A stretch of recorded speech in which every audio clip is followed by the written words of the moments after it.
the newest tracks, and the next big thing. Baby, what was that? And your first place to hear it all. iHeart New Music. Your digital station for brand new drops, fresh finds, and tomorrow's bangers. Powered by North by Northeast. Celebrating 30 years of discovering the artists you love today. iHeart New Music. Discover new music. Stream now, online, on your smart speaker, and on the free iHeartRadio app. This week in gaming with Naomi Kyle. Hi everyone, I'm Naomi Kyle, and welcome back to This Week in Gaming. This week, we'll discover the truth behind Apple blocking Fortnite on iOS. Game devs unionize, and Hideo Kojima plans to create games from beyond the grave. We've got all of this week's gaming news. Let's hop right in. Developers at Activision Blizzard's Overwatch have banded together to form a new union aptly called the Overwatch Game Makers Guild. The new guild was formed under the Communications Workers of America and confirmed by an overwhelming majority of the union's 200 members. The formation of the guild is undoubtedly in response to the numerous layoffs suffered by Microsoft employees. Will this mean other Blizzard teams will follow suit? It certainly helps set a precedent. Let's hope it's a trend. Apple suffered a ruling from the European courts last year stating that Apple cannot prohibit third-party app stores from existing on iOS. This ruling is all thanks to Fortnite developer Epic Games, who brought Apple's poor business practices to light after Fortnite was banned from iOS devices for having an in-app store. Now Apple is biting back at Epic Games by halting the Fortnite app from returning to iOS devices.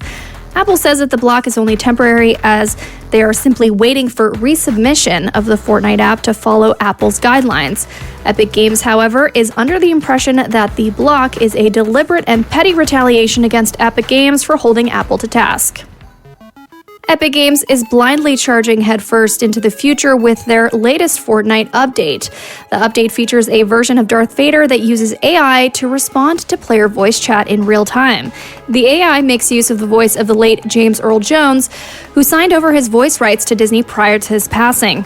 SAG-AFTRA, the union that represents actors across all entertainment disciplines, has filed an unfair labor complaint against Epic Games, citing that the use of AI in this instance deprives work from members of the union who have worked previously to match Darth Vader's iconic rhythm and tone. We'll have more on this discussion a little later on in the show. Legendary video game creator Hideo Kojima revealed during an interview that he has a plan for Kojima Productions to continue making his games, even after he's passed on. Kojima-san's master plan to preserve his ideas for the future is by keeping them saved on a thumb drive. Hideo Kojima explains that, even if I'm gone, I want the studio to continue creating. That's why I've left them ideas, my blueprint for the future. According to those close to Kojima-san, the USB stick is said to contain character outlines, concept art, game mechanics, and full story synopsis. This whole scenario reads like a story arc you might expect to find in one of his games. Even so, this act of selflessness cements Hideo Kojima as one of the most eccentric and prolific game developers of all time. Viva la Kojima!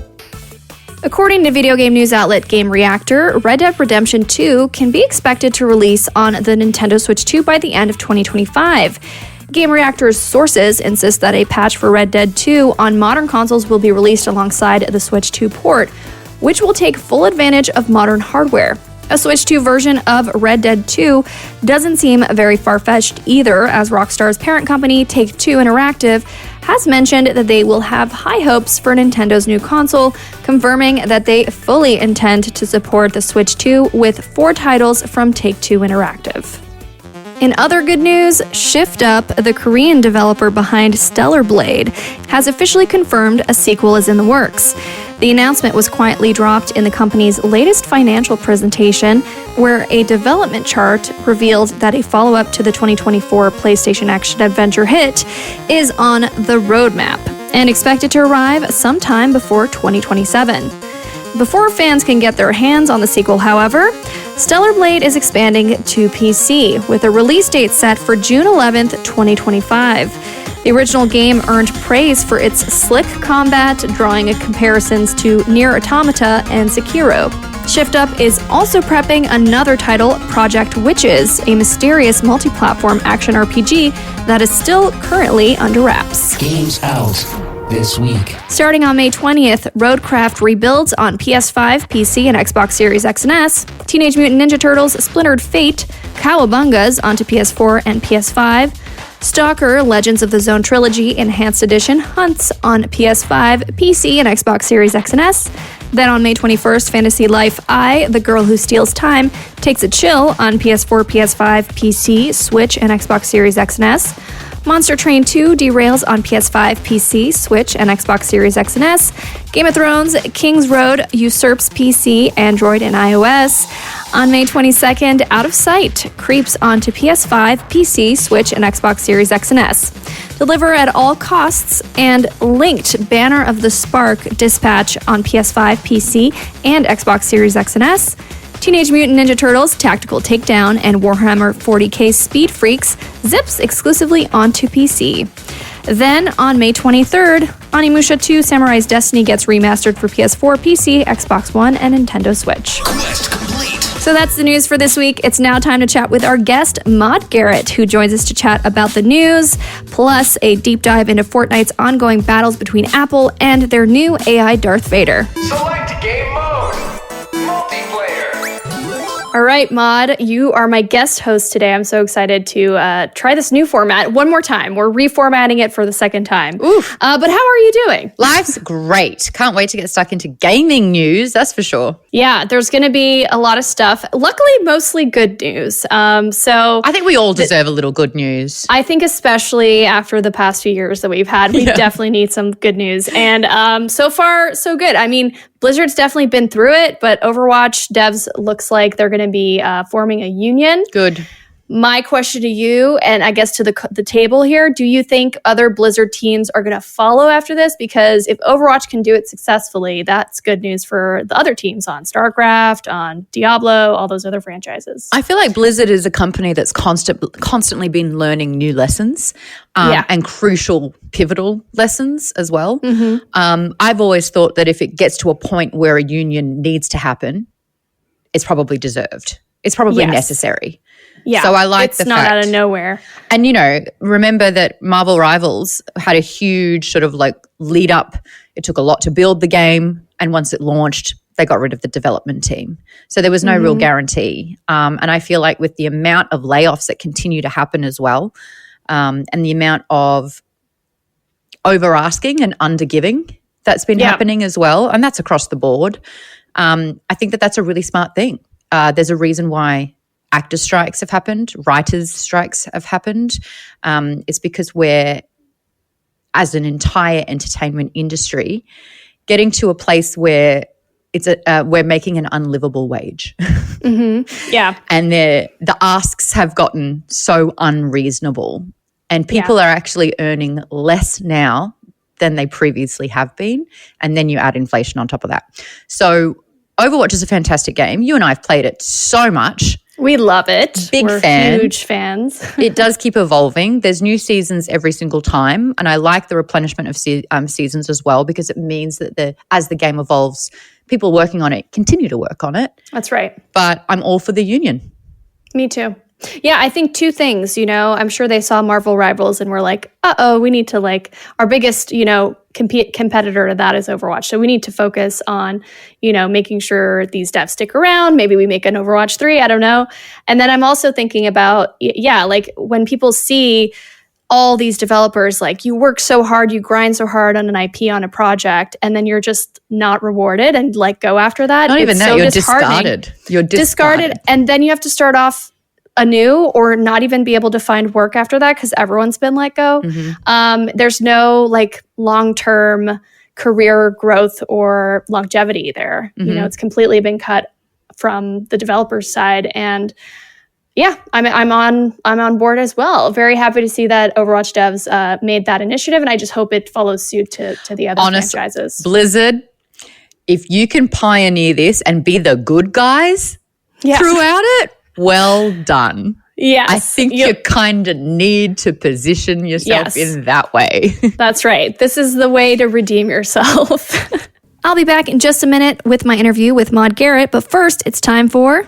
Starting on May 20th, Roadcraft rebuilds on PS5, PC, and Xbox Series X and S. Teenage Mutant Ninja Turtles Splintered Fate, Cowabungas onto PS4 and PS5. Stalker Legends of the Zone Trilogy Enhanced Edition hunts on PS5, PC, and Xbox Series X and S. Then on May 21st, Fantasy Life I, The Girl Who Steals Time, takes a chill on PS4, PS5, PC, Switch, and Xbox Series X and S. Monster Train 2 derails on PS5, PC, Switch, and Xbox Series X and S. Game of Thrones King's Road usurps PC, Android, and iOS. On May 22nd, Out of Sight creeps onto PS5, PC, Switch, and Xbox Series X and S. Deliver at all costs and linked Banner of the Spark Dispatch on PS5, PC, and Xbox Series X and S. Teenage Mutant Ninja Turtles Tactical Takedown and Warhammer 40k Speed Freaks zips exclusively onto PC. Then, on May 23rd, Onimusha 2 Samurai's Destiny gets remastered for PS4, PC, Xbox One, and Nintendo Switch. Another interesting back and forth I'm seeing with this has been ongoing for a long time, but Fortnite has had such a hard time being on iOS devices for some reason. People who play Fortnite on mobile if they have an iOS, chances are they just can't play Fortnite. So Tim Sweeney was super optimistic just a couple weeks ago, saying it's going to be for sure happening. We're finally getting it back onto the Apple phones. I think they submitted for a revision to hopefully get back onto the platform. Well, turns out they denied it again, and Fortnite is still not on iOS platforms. Why is it so hard to keep Fortnite on iOS? Is my question. Apple have shown consistently throughout every facet possible that it will not play nice with anyone else. It is trying to monopolize the system in a way where if you do not conform and if you do not abide, they will punish you.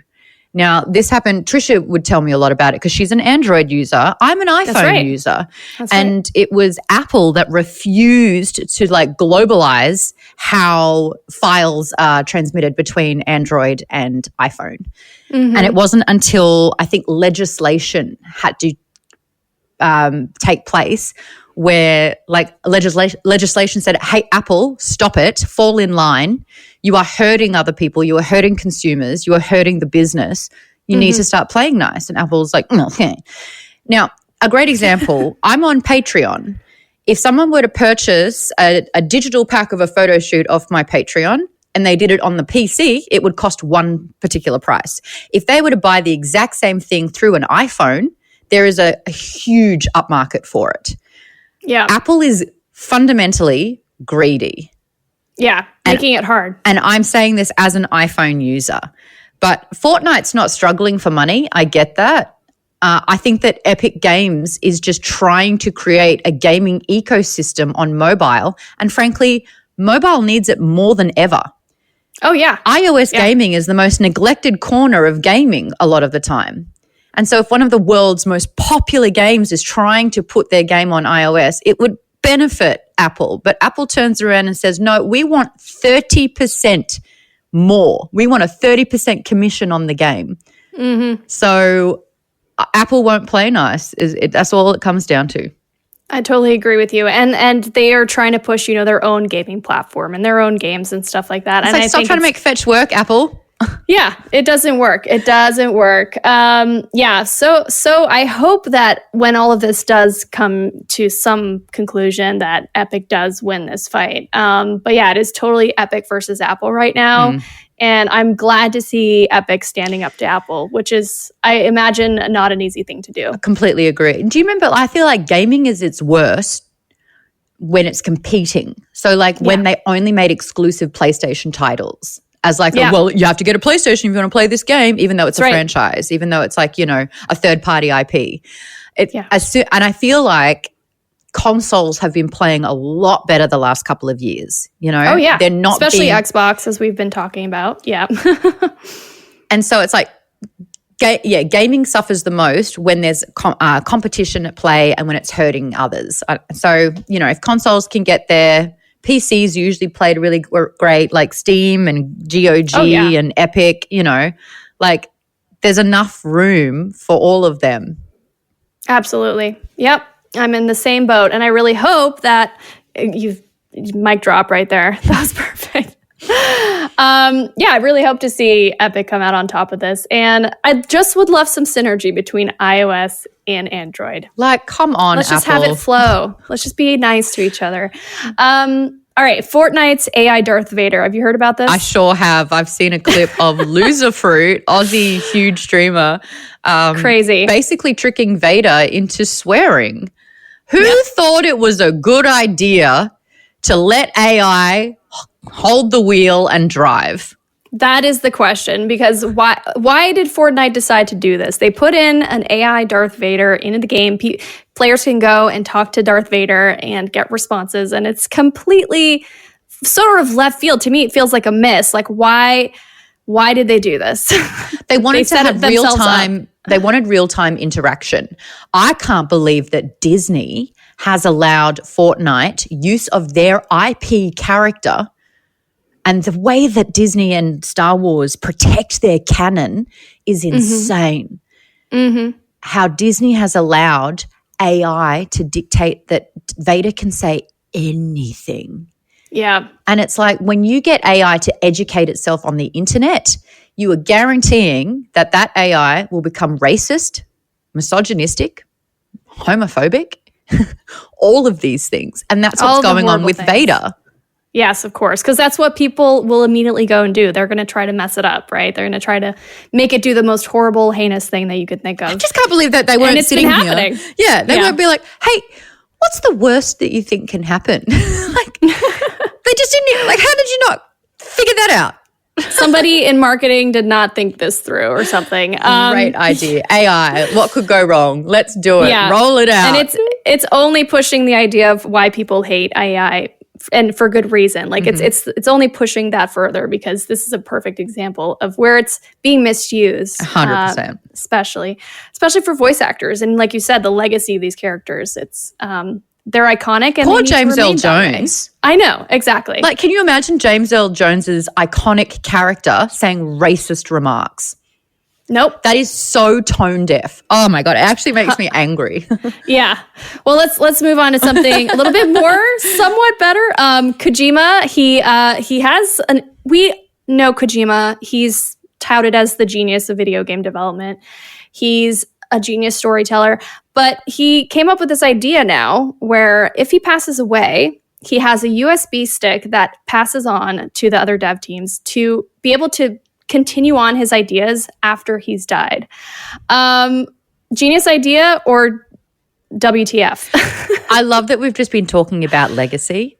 It's a lot of because legacy stuff. I feel like that's what a theme. Kojima's doing. He's enforcing his legacy on his terms. And I really respect it. Is it overachieving? Yeah, dude. You're not going yet. And you're already trying to work past life. But I do respect that, and I do think that what he's experiencing is quite relatable. He went through a lot of health issues during the pandemic, right. and I think he kind of had an overwhelming sense of mortality. And that's Yeah. really unnerving. And I think that he is someone that does have a lot of fantastic ideas, and I think that there is a fear that he's not going to be able to get through them. And I kind of love the fact that he can keep giving the gift of his creations posthumously. Yeah. And I would play that game. That's the other thing. Like, if it did happen where, sadly he passes or something, I would want to experience the ideas even after he's passed, whoever, took the idea and ran with it, just out of sheer curiosity and just to, have his legacy live on. That is something we can do now with the internet. On his terms. And technology. Because I feel like technology is actually kind of violating a lot of people's legacy. We just spoke about and creative, ideas. with James Earl Jones's voice being manipulated through AI. A lot of actors are really, really scared that AI is going to reimagine their image. They're not going to actually have any say or approval over how their voice and image is used upon, being dead. And I think that as a creator is so scary. You do not have ownership over your own body, voice, image. So this is a really interesting and smart way to kind of dictate your legacy. I totally agree with you. Yeah, and it's a good thing to be talking about also as an industry. Just measure I was going to say, just measure your expectations. If I pass, I have no contingency plan. I do not have a USB stick. Please don't think that I'm going to change the world at all. That's hilarious. All right, moving on to Red Dead Redemption 2.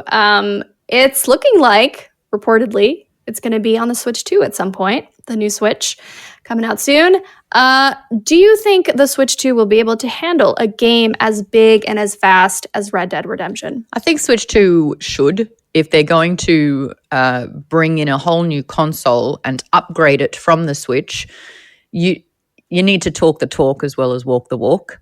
And that is massive open world, whether it's MMO or whether it's this RPG, whatever it is, it needs to be able to handle it. I've always honored Nintendo as being on their own path. They've never really tried to compete with Xbox and PlayStation, which is always focusing on large volume and like high quality AAA titles.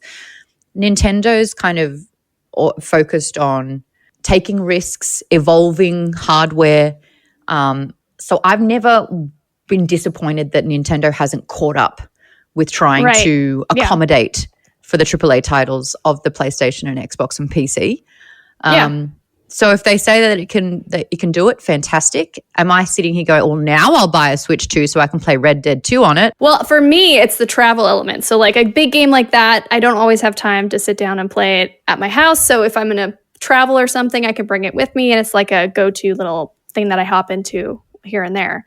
But you're right. I immediately, when I first read that, I was like, it's cool that they're trying to meld the two worlds together a little bit, and they're playing nice like we've been seeing. Yes. So let's go Red Dead Redemption 2 on the Switch 2. I'm all for it. I hope it's happening. Nothing's confirmed yet. But speaking of such a big game and a fun game, I've decided on this show we're going to do a fun thing every episode, and that's asking my guests what is their game of the week? Ooh. So if you were to say, like, this week, this is the game that's been on my mind, this is all I've been thinking about, or it's just a game you want to, like, mention for an honorable mention to get people to know about it because you love it so much. Okay. It could be whatever. I've got a couple, actually. Okay. What is your game? But you have to pick one. No, I can't. I will not. Okay, but... okay, but they're under categories. The unsung hero that I want to put on people's radars is Fields of Mystria. It's kind of like a Stardew Valley, and I love my Stardew. I've put hundreds and hundreds of hours into that game, but I was recommended Fields of Mystria, and it's just kind of like a step up where the things that were a little bit bothersome in Stardew, they've like ironed it out and improved upon it. I think the narrative and the storytelling is really great. You can play you witness Dungeons and Dragons games in there as well. There's great relationships in this particular town. I've been really, really into it. The most fun I've recently had playing a video game is Schedule 1. Oh. Now, Schedule 1 is done by one Australian developer. Shout out to this guy. But he is single-handedly educating a generation on how to make and sell drugs. Okay. It's bonkers. It's a game that probably shouldn't exist. But I played it for about 4 or 5 hours, and that time flew, and I was laughing through a lot of it. So there you go. Shout out. It's like the opposite of Fields of Mystria. Total opposite game, but they're my shout Love out. it. Well, thanks for sharing your game of the week with me for the show. What's your game? My game of the week, Blueprints, actually. It's on Game Pass. I'm actually really interested in checking it out, but I started playing Oblivion instead. And Fair enough. There's a glitch in the game, and it cost me like 6 hours of gameplay. Oh, no. So I basically have to start again. And I'm like, what did you remaster, Oblivion? Yeah. You certainly didn't fix any bugs, did you? Oh, my goodness. Well, that is a good one to check out either way, even though that unfortunate bug with you happened. But yeah, I would say Blueprints would be mine. It's a nice, beautiful, relaxing roguelike game. And I would say check it out. It's free on Game Pass. Do it. Well, thanks, Maude. It's always great having you on the show. I hope you have a great rest of your week, and I'll talk to you soon. Thank you for letting me rant. Maude Garrett is founder and host of Maude's Book Club. You can follow her on social at Maude Garrett. Flawless victory! Continue! And that's This Week in Gaming, folks. I'm your host, Naomi Kyle. Thank you so much for listening. Thank you to Maude Garrett for joining us for another episode. And shout out to my co-writer, Josh Seaman. Don't forget to let me know what you're playing and what you think of these stories by tagging me at Naomi Kyle on social. And from all of us here at This Week in Gaming, we wish you a fun-filled week, and we'll see you same time next week. Thanks for listening. This Week in Gaming is an iHeartRadio Canada podcast. Subscribe to this podcast on iHeartRadio or wherever you get your podcasts. Download the iHeartRadio app for more podcasts just like these.